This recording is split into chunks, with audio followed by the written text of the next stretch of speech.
Hey, it's Mike Moo here.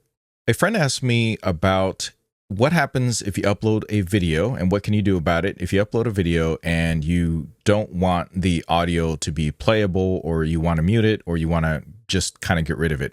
And it's ready on YouTube. If it is not on YouTube already, the best way to do this is obviously to edit the video before you upload it. This way it's just the way that you want it. But what if you don't have an editor, or you don't have access to one, or you already uploaded a video and you want to do something about it? Well, the good news is that now in 2025, and it probably started just a year or two ago, you can go ahead and make some changes to the audio. So how you do that is you log into YouTube. You go to studio.youtube.com. Log into the account that has the video that you want to edit.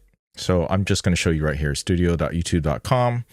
I had already logged in. Once you do, you go over to content, pick the video that you want to edit. Now, since these are samples, these are not live videos that I have examples of course. I'm just going to choose one that I had uploaded for purposes of this tutorial. What you do is go to the video that you want edited, click on this, details. And click on details, it'll open up a bunch of stuff over here. And what you're going to want to focus on is editor. Now, there are a couple of different options on this, depending on whether or not you have a copyright notice on here. If it's a copyright notice, you'll see something show up in copyright.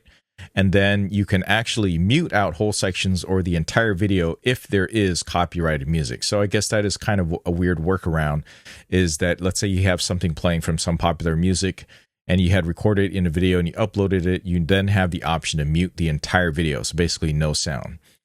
But there are some other options. You just go into editor, and this is the section that you want. You want something, you want audio. Okay. Now in the audio, they have added a ton of music. Most of it you can choose to use on your video completely for free. Some require you to attribute them, which means you got to include details about the song that you had put in here.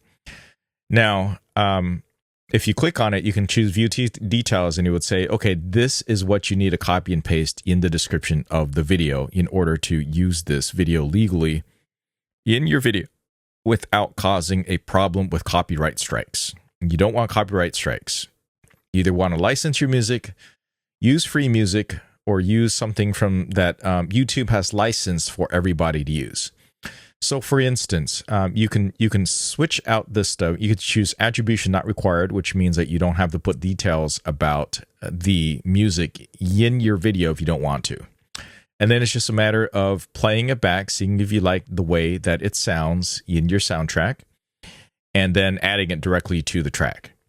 Now, each of these videos, each of these audio files all have some, the length of it. You'll want to cover the entire video or the sections that you have.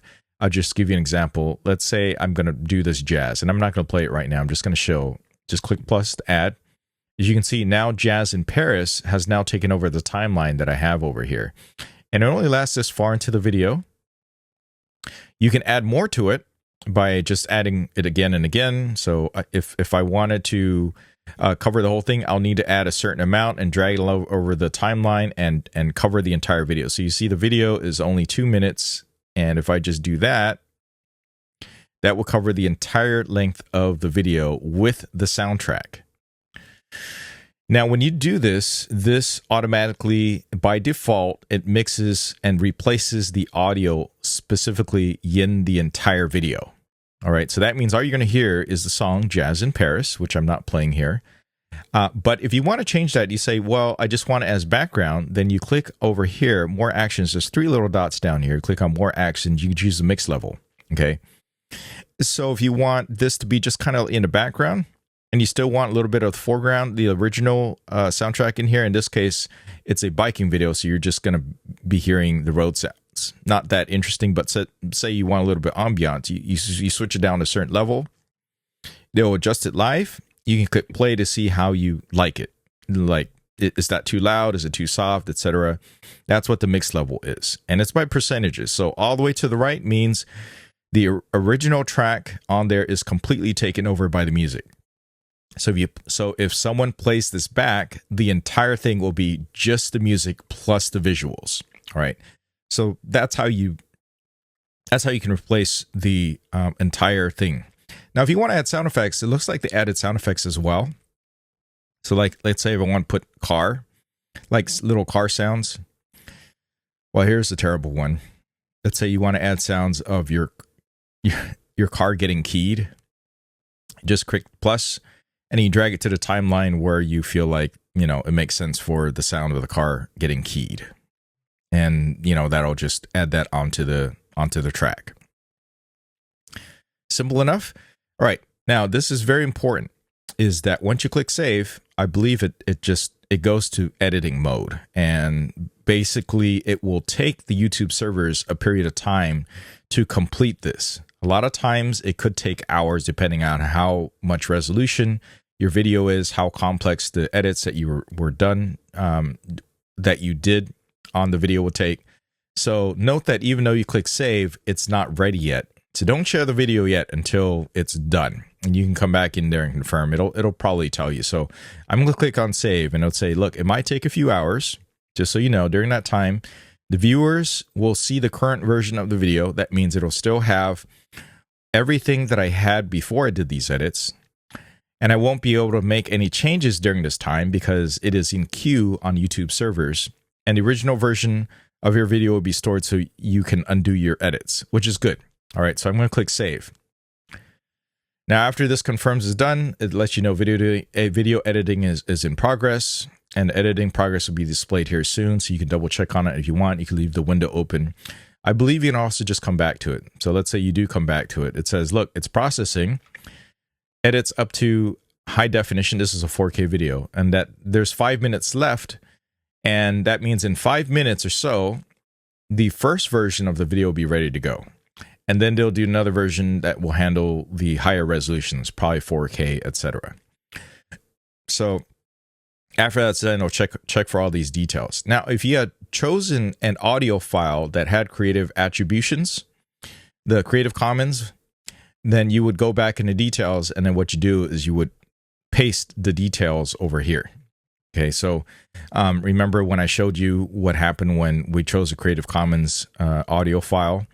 You would then post the details there with the appropriate attribution. And this way, you get to use the music for free, you attribute it, and you give credit to the creator, in which case then the creator gets more exposure, etc., etc. Now, there's a better way to do this, and you can get a higher quality audio, cinematic details, and all this. And that's through one of my sponsors, which is Hook Sounds. I'm an affiliate.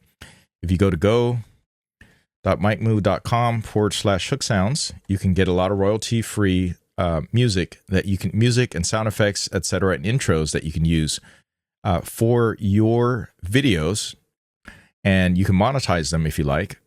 Let's say, let me just try typing a tech. So then you can get a bunch of audio files that you can use for intros that are really awesome. You can play them back. You can select them. You can add to your wish list. You can find similar tracks. It's just an overall better experience. Note that most of these you do pay for. However, they have subscription choices that do make sense, that are highly affordable, and definitely you'll have a much better selection than what you can get for free on YouTube, and which might sound or seem very obvious. But anyway, this is what I use personally, at least for one of these that I use and that I can recommend. And it's priced right. There's subscription plans. There's flexible plans. So you can see for non-commercial use or for commercial use, it's just $10 a month. You get unlimited videos during that time or audios during that time. And you can see you can do stuff like this. You can monetize one channel per platform, content cleared forever, and full access to short AI tools. So usually what I recommend when you get something like this is, hey, if you know you're going to make a lot of videos, you can sign up for a month, find all the audio files that you like, download them all, then that becomes whitelisted. You also get the licenses for all of it into perpetuity. So the content is then cleared forever for all the stuff that you had downloaded at that time. So you do that monthly. It's just a lot easier for people who, like myself, who have YouTube channels that I'm constantly making videos for, where I just create the creator and then I just get billed annually. Or in this case, if I'm using commercial use, this is for digital ads for businesses. But for YouTube specifically, you just do this per channel. So monetize one channel per platform. So that includes TikTok, Instagram, etc., Facebook, yada yada, all of that. And you get a 7-day free trial too, which is cool. So if you haven't used it before, you actually have 7 whole days to go ahead and try music for that. But it's very reasonably priced. Depending on how much you download, it could be like less than a penny a track. That's what I would do. Okay, so now I'm going to go back. It should be done now. I'm going to go back to studio.youtube.com. I'll go back to content and see it's done. All right. Now, if I go back in the editor, I wonder if it'll just show, yep. So you can see my tracks are all edited. It is done. So now all it's going to do is it's going to play Jazz in Paris. It's going to have a soundtrack of a car getting keyed, I guess, as I'm biking past this. And then I can play this back and you can kind of hear what that sounds like here. Oh, actually, yep, there's Jazz in Paris. Okay, and then I just heard the background sound of a car starting to get keyed over there. And that's it. That's all you got to do. Now, this is really quick because it was just a 2-minute file. If you have something that is like hours long, an hour, 2 hours, and in this case for my friend, it was a whole basketball game, then it will take several hours. So don't share the video until after it's done. All right, hopefully that was helpful to you. Make sure that when you make the edits, you click the save, and that should do the trick. Now, I know I was searching for a way to completely mute the whole thing. And the only way was copyright music. And then I tried to look at the audio, and I tried to look for silence. Lo and behold, it is not there. I don't know why they don't add a silence track in here so you could silent it out. I think that's one of those things that maybe people need to give more feedback and just make it so that there's no audio. I think Lake Wind Ambiance could be one of the closest ones. So you just hear a little bit of wind coming through, wind through the window, something like that. So you can see by the graph just how loud the music kind of gets. And another thing is you could do, sometimes I just like to do classical music. They also have frequencies that you can add on here. There's a lot of interesting new things that were soundtracks and sound effects that were added onto the YouTube Studio. My big problem with these are that I have to use the editor to get them in there. And right now there is no desktop YouTube app that allows me to access all these and add them in a way that works with my workflow. So that's one of the things. So it's always better to edit the video before you upload. But this is how you do it after it's done. All right. Please give us a like, subscribe for more. Catch you next one. Thanks for watching.